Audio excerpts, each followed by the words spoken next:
प्राचीन भारत में अयोध्या के समान वैभवशाली एक राज्य था जिसके राजा थे हरिश्चंद्र। उनका नाम दूर दूर तक सत्य, न्याय और धर्म के लिए प्रसिद्ध था। लोग कहते थे कि यदि संसार में सत्य का कोई दूसरा नाम है तो वह हरिश्चंद्र है। राजा हरिश्चंद्र की रानी थी तारामती। वे केवल रूप में ही नहीं बल्कि बुद्धि, करुणा और चरित्र में भी अद्वितीय थी। राजा और रानी का प्रेम पूरे राज्य में मिसाल माना जाता था। दोनों एक दूसरे का सम्मान करते थे और हर सुख दुख में साथ खड़े रहते थे। एक शाम महल के उद्यान में चांदनी बिखरी हुई थी। मंद मंद हवा चल रही थी और फूलों की सुगंध वातावरण को मधुर बना रही थी। राजा हरिश्चंद्र और रानी तारामती सरोवर के किनारे बैठे थे। तारामती मुस्कुराते हुए बोली, महाराज, यदि कभी ऐसा समय आए जब आपको सत्य और परिवार में से किसी एक को चुनना पड़े, तब आप क्या करेंगे? राजा कुछ क्षण मौन रहे, फिर बोले, रानी, सत्य ही मेरा धर्म है, परंतु इसका अर्थ यह नहीं कि मेरा प्रेम कम हो जाएगा। मैं सत्य का साथ दूंगा, लेकिन तुम्हारा सम्मान और प्रेम मेरे हृदय में सदैव रहेगा। तारामती ने राजा की ओर देखा। उनकी आंखों में गर्व और प्रेम दोनों झलक रहे थे। समय बीतता गया। राजा और रानी का जीवन सुखपूर्वक चल रहा था। उनका एक पुत्र था, रोहिताश्व। पूरा राजपरिवार जनता का प्रिय था। लेकिन भाग्य ने एक कठिन परीक्षा तैयार कर रखी थी। एक रात महान ऋषि विश्वामित्र राजा के स्वप्न में आए और उनसे दान का वचन लिया। सुबह जब राजा जागे तो ऋषि वास्तव में उनके दरबार में उपस्थित हुए और उन्होंने पूरे राज्य का दान मांग लिया। सत्यवादी हरिश्चंद्र अपने वचन से पीछे नहीं हट सकते थे। उन्होंने अपना समस्त राज्य ऋषि को समर्पित कर दिया। अब राजा, रानी और उनका पुत्र साधारण वस्त्रों में राज्य छोड़कर निकल पड़े। महलों का वैभव पीछे छूट गया, लेकिन उनके प्रेम और विश्वास में कोई कमी नहीं आई। यात्रा के दौरान तारामती ने कभी शिकायत नहीं की। जब राजा दुखी होते तो वे उन्हें साहस देती। एक दिन राजा बोले, रानी, मेरे कारण तुम्हें इतने कष्ट सहने पड़ रहे हैं। तारामती मुस्कुराई और बोली, महाराज, जहां आपका साथ है वहीं मेरा सुख है।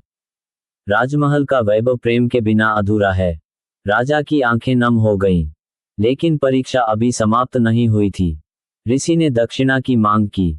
दक्षिणा चुकाने के लिए राजा को स्वयं को बेचने की नौबत आ गई। राजा एक श्मशान के सेवक बन गए। तारामती ने भी एक धनी परिवार में दासी का कार्य स्वीकार कर लिया। अब पति पत्नी अलग हो गए, लेकिन उनके हृदय एक दूसरे से जुड़े रहे।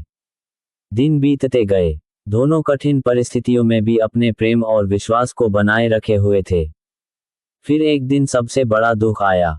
उनका पुत्र रोहिताश्व जंगल में सर्पदंश का शिकार हो गया। तारामती अपने पुत्र के निर्जीव शरीर को लेकर श्मशान पहुंची। वहां श्मशान का सेवक कोई और नहीं, स्वयं राजा हरिश्चंद्र थे। पति पत्नी वर्षों बाद आमने सामने खड़े थे। तारामती की आंखों से आंसू बह रहे थे, लेकिन उन्होंने अपने कर्तव्य का पालन किया। राजा ने भी नियम के अनुसार कहा, श्मशान शुल्क दिए बिना अंतिम संस्कार नहीं हो सकता। तारामती के पास कुछ भी नहीं था। उन्होंने अपनी साड़ी का एक भाग शुल्क के रूप में देने का प्रयास किया। उस क्षण का दृश्य अत्यंत मार्मिक था। एक ओर माता का दुख, दूसरी ओर पिता का धर्म और सत्य।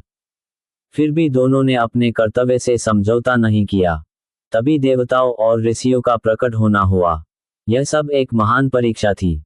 ऋषि विश्वामित्र मुस्कुराए और बोले, राजन, आपने सत्य की रक्षा के लिए सब कुछ त्याग दिया। आप इस परीक्षा में सफल हुए हैं। देवताओं ने रोहिताश्व को पुनर्जीवित कर दिया। राज्य भी राजा को वापस मिल गया। तारामती ने अपने पुत्र को गले लगाया और फिर राजा की ओर देखा। राजा ने कहा, रानी, आज मैं समझ गया कि सत्य की राह पर चलना संभव नहीं होता यदि साथ में तुम्हारा प्रेम और विश्वास न हो। तारामती ने उत्तर दिया, महाराज, आपका सत्य ही मेरे प्रेम की शक्ति है। इसके बाद राजा हरिश्चंद्र और रानी तारामती ने फिर से अपने राज्य का शासन संभाला। उनका प्रेम और त्याग युगों युगों तक लोगों के लिए प्रेरणा बन गया। आज भी राजा हरिश्चंद्र का नाम सत्य के प्रतीक के रूप में लिया जाता है और रानी तारामती का नाम अटूट प्रेम, धैर्य और समर्पण के लिए याद किया जाता है। कहानी का संदेश: सच्चा प्रेम केवल सुख में साथ नहीं देता, बल्कि कठिन से कठिन परीक्षा में भी विश्वास और सम्मान बनाए रखता है। सत्य और प्रेम जब एक साथ चलते हैं तब इतिहास बनता है।